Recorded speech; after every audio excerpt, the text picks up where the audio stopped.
Yo, alright, so I think I'm gonna try something a little bit different today. It's similar to what I usually do, but I don't know, I just really want to be as real as possible um, with the camera. And so I thought I'd just, maybe this video is a little longer than usual, and just talk about the lessons that I learned through this week. So we start off, and it's Monday, right? We'll go Monday. Well, today's Friday, but this school week. So yeah, start off Monday, wake up feeling sick. I'm like, man, all right, feeling sick. What am I gonna do? And decided to go back to bed. And that morning, I made a video about what I believe is a very important type of discipline that um, is often looked over as a type of discipline, and that's um, really that ended up through my week being a big takeaway I had because that extra hour of sleep I gained every day, I think it was really beneficial. And right now, I'm still sick, but I'm feeling a lot better, and I have the energy to do what I need to do this week. And that's huge, right? Because let me adjust this a little bit. There we go.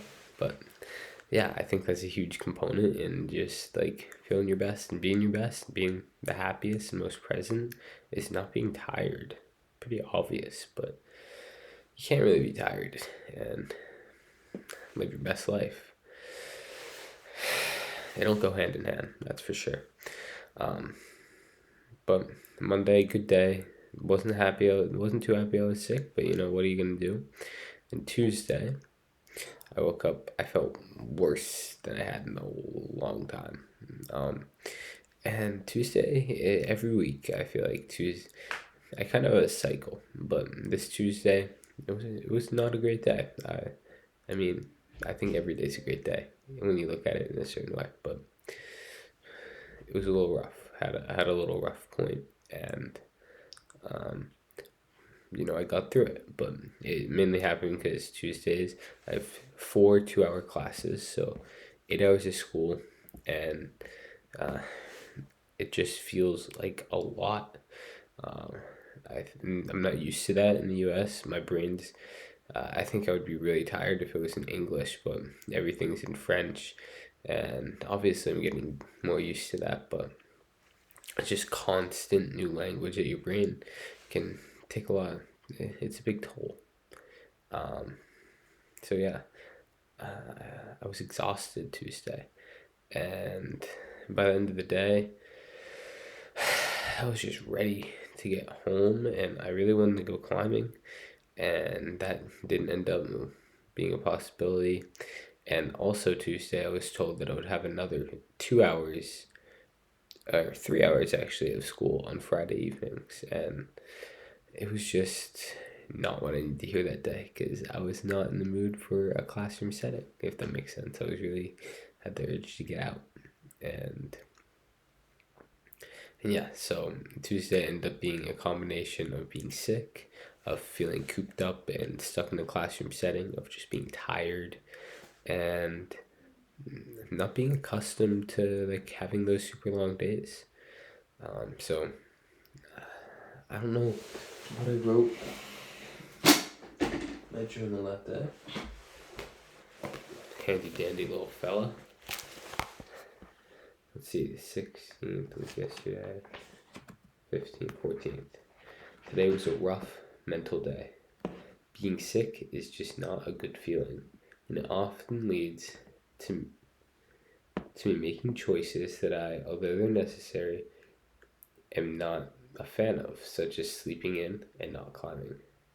However, I'm still here, I'm still alive, and I still have the ability to smile and to breathe. So smile and breathe I will. I found myself living in my head a lot during these classes. I would really like to become more present in the moment consistently, as right now it feels impossible. Sometimes I'll be concentrating on letting my thoughts go, and I'm doing this so well. Then all of a sudden, I'm lost in thought. I find that the same has been going on for my meditations, where any type of concentration is then moved to some elaborate scene or some game that my mind has conjured up to match the idea in my head. It is amazing that it can do that, but I would not like that. I would like to have that in my control.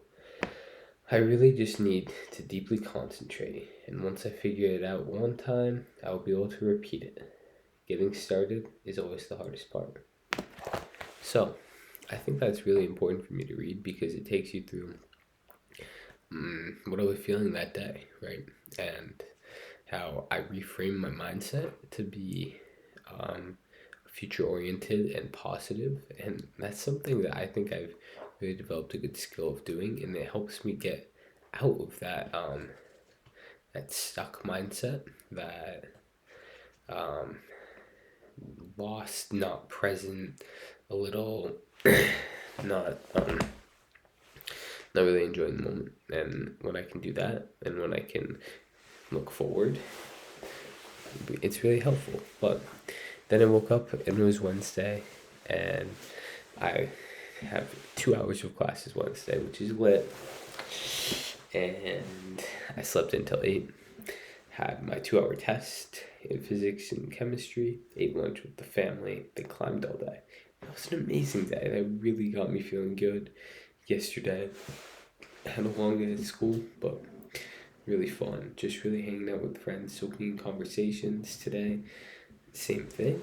And this class where I was really not looking forward to it ended up being a great opportunity, and I had fun and met new people, learned a lot of French, and I just think that you have to go into stuff with an open mind because if I really had a closed mind, like I can think of times in my life where I go into things with a really closed mind, and it takes a lot for me to open up and realize that I can learn really interesting and valuable things in these settings. And so I'm glad that even though I really did not want to be in that class today, I would rather be climbing, I got to open my mind up. And I'm really happy about that because that's a valuable skill. And I think it adds a lot of value to my life. So, right now, I'm feeling great. I'm really excited for this weekend, really excited for the upcoming few months, and I just gotta remember and be excited for tomorrow.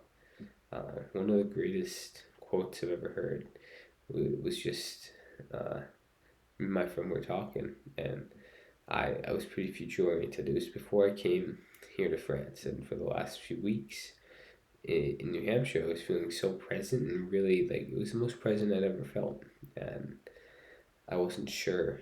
I was almost second guessing my decision just a little bit. Like I think that's normal before a very big commitment. But I was talking about next summer is gonna be so cool, and I'm so excited for next summer. And my friend he goes, "Dude, know what I'm excited for? I'm excited for tomorrow."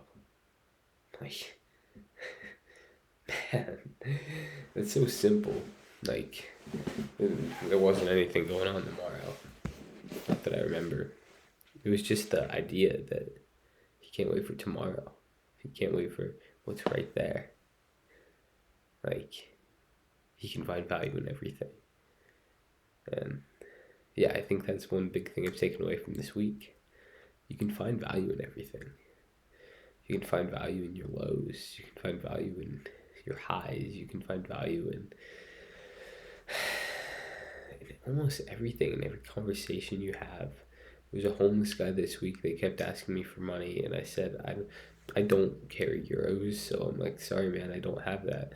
And the first day it was kind of like ignore. It happened 3 times. Second day, I'm like, no, I don't have euros. I don't think he understood today. I did it again, and I just decided let's just sit down and have a conversation with this guy. And so we talked for like 5 minutes, and it was so cool. And something about just like who has conversations with this guy? He's begging everyone for money. Everyone ignores him, and so just find beauty in all these little moments. Every time you can look at the sky, every time everything has value. It's beautiful when you can reframe it like that. because so many times so much is overlooked. But the more you find value in everything, the more you find value in yourself, the more you find value in your life, the more you love your life. That's what I'm trying to do here. Trying to help other people love their lives, because I love mine and there's nothing like it. Alright. Hope this new format, hope something clicked with you, resonated with you, and I hope everyone's having a great day. See y'all.